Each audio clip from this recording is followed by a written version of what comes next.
Hola a todos. ¿Hace un poco de química? Vamos a empezar a explicar el tema de estructura atómica. Recordamos primero el modelo atómico de Thomson. Para él, el átomo estaba formado por partículas negativas a las que llamó electrones en el interior de una masa cargada positivamente. De esta forma, el átomo era eléctricamente neutro. Más adelante, Rutherford realizó un experimento en el cual bombardeaba con partículas alfa, partículas que están cargadas positivamente, una lámina de oro. Encontró tres hechos. La mayoría de las partículas alfa atravesaban sin desviarse la lámina de oro. Solo unas pocas atravesaban desviándose. Y unas pocas menos no llegaban a atravesar, eran rebotadas. La explicación que dio fue la siguiente. El átomo es prácticamente hueco. Por eso, la mayoría de las partículas alfa atravesaban sin desviarse. En el átomo existe una pequeña zona cargada positivamente, debido a unas partículas, a las que llamó protones, con carga positiva. Esta zona es muy pequeña y estaría en el centro del átomo. A esta zona la llamó núcleo. Por eso, al ser una zona tan pequeña, solo unas partículas alfa atravesaban desviándose, porque pasaban cerca de esa zona positiva del núcleo cargado positivamente. Se repelían. Solo unas partículas alfa eran rebotadas. La razón es que iban justo en la misma dirección que el núcleo. Por lo tanto, la repulsión era mayor y por eso eran rebotadas y no atravesaban. Más adelante, Chadwick encontró la existencia de los neutrones, partículas sin carga eléctrica que se encuentran en el núcleo.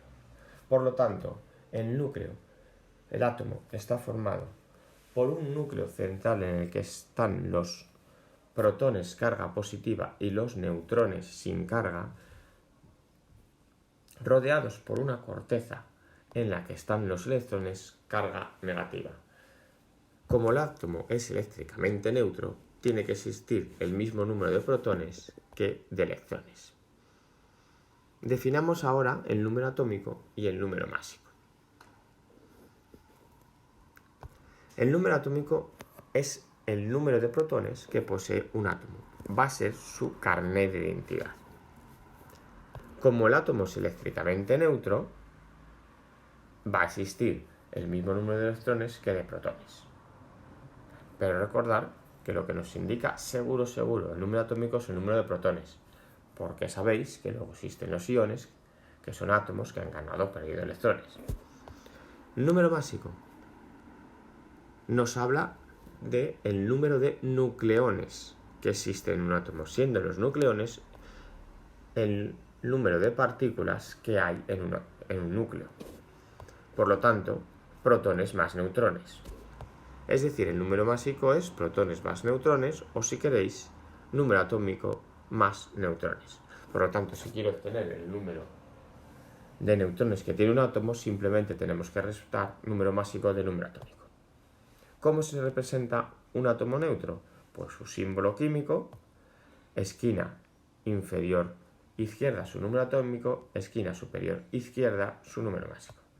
¿Cómo se representa un ion? De la misma manera, pero colocando en la esquina superior derecha la carga de ese ion. ¿Qué son los isótopos? Son átomos de un mismo elemento, es decir, poseen el mismo número atómico, por lo tanto el mismo número de protones, pero que poseen distinto número másico, es decir, distinto número de neutrones. Como sabéis, la masa atómica que posee un átomo, si la miramos en la tabla periódica, nos sale con decimales.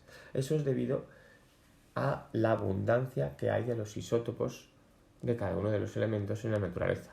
Hay distinta abundancia de cada isótopo de un mismo elemento. La masa atómica promedio que viene en la tabla periódica se calcula teniendo en cuenta las abundancias de esos isótopos.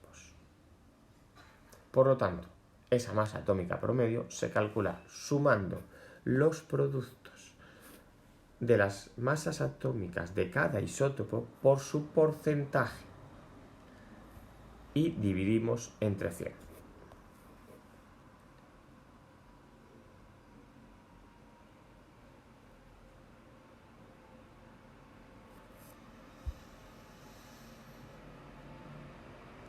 Hablemos ahora de la naturaleza de la luz.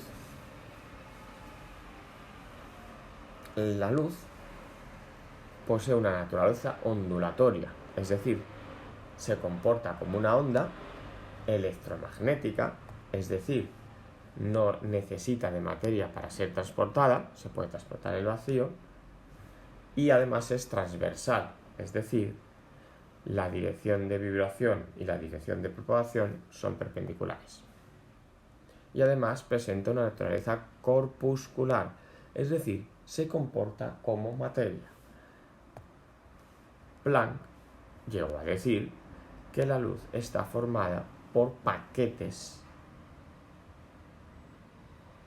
de cuantos de luz. Paquetes o cuantos de luz. Es decir, lo que posteriormente se llamaría fotones.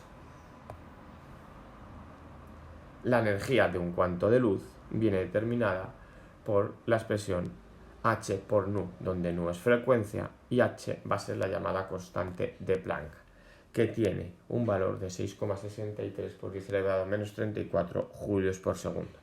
La frecuencia la podemos poner como velocidad de la luz partido de longitud de onda.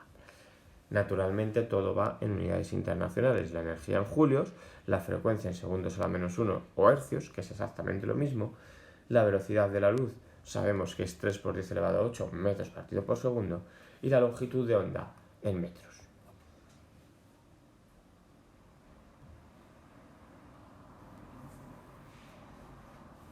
Hablemos ahora del efecto fotoeléctrico.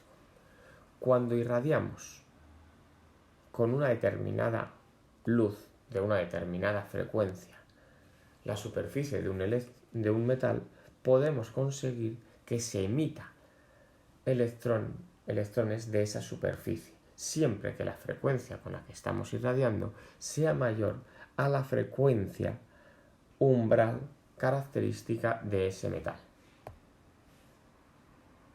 Einstein habló entonces, a partir de este efecto fotoeléctrico, que la luz estaba formada por fotones de luz. Las partículas de luz las llamó fotones.